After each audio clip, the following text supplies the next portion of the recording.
হেৰাপতিত নগাঁও আৰক্ষীৰ ড্ৰাগছ বিৰোধী অভিযান আটক মহিলাসহ এজন ড্ৰাগছ সৰবৰাহকাৰী হেৰাপতিত শুক্ৰবাৰে আবেলি প্ৰায় 4:30 চলিল নগাঁও আৰক্ষীৰ ড্ৰাগছ বিৰোধী অভিযান মাটিৰ তলত পুতি থোৱা অৱস্থাত জব্দ টকা উল্লেখ্য যে কাটিমাৰি পথাৰৰ পৰা ড্ৰাগছসহ এজন লোকক আটক কৰা লোকজনৰ স্বীকাৰোক্তিৰ ভিত্তিত নগাঁও হেৰাপতিত আৰক্ষীয়ে চলা অভিযানত আৰক্ষীয়ে মাটিৰ তলত পুতি থোৱা অৱস্থাত প্ৰায় 3,54,000 টকা জব্দ কৰাৰ লগতে গাৰুৰ তলৰ পৰা জব্দ কৰে 2 বাকচ ড্ৰাগছ অভিযানত এগৰাকী মহিলাসহ এজন ড্ৰাগছ সৰবৰাহকাৰীক আটক আৰক্ষীৰ আটক কৰা ড্ৰাগছ সৰবৰাহকাৰী কেইটা ৰাছিদা খাতুন আৰু আফাজুদ্দিন নগাঁও সদৰ আৰক্ষী চকীৰ ভাৰপ্ৰাপ্ত আৰক্ষী বিষয়া পাৰ্থপ্ৰতিম সিংকন আৰু নগৰ শাখাৰ পৰিদৰ্শক উৎপল বৈশ্যৰ নেতৃত্বতে চলিছিল এই ড্ৰাগছ বিৰোধী অভিযান আমি আজি এটা সিক্ৰেট ইনফৰমেশ্যন পাইছিলোঁ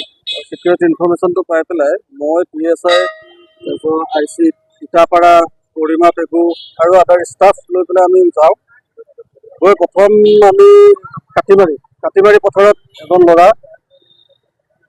পাই পেলাই তাৰ চাৰ্চ কৰোঁ তাৰ পৰা 2টা পেকেট আমি ড্ৰাগছ ৰিকভাৰী কৰোঁ ছাছপেক্টেড হিৰ'ইন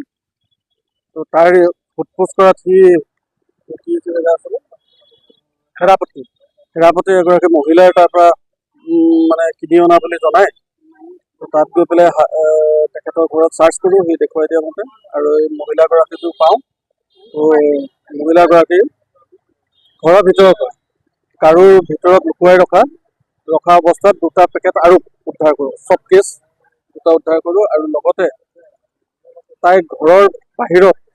এটা খৰিৰ গুদাম আছে সেইটো খৰিৰ গুদামৰ পৰা আমি মাটিৰ তলৰ পৰা পুতি থোৱা অৱস্থাত 3,54,000